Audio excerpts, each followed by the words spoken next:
How to view profile views on TikTok. To get started, first of all, you need to open the TikTok application on your phone. You will then be taken to this page where you can view all the reels shared on TikTok. Then, tap on this profile icon at the bottom right corner. After that, you need to tap on the menu on the top right corner. Select the option Settings and Privacy from here. Then, find the option Privacy from this menu and tap on it. Scroll down to the bottom and tap on the option Viewers. Toggle on this option Viewer History. Now, go back and tap on this option Report a Problem. Scroll all the way down and tap on the Chat with Us button. Then, you need to tap on this text bar right at the bottom.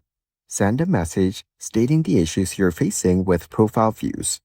And once you're done, tap on the Done button. TikTok will reply to you with a solution, so follow the instructions and get done with this problem. So, by following these steps, you can easily fix profile views on TikTok.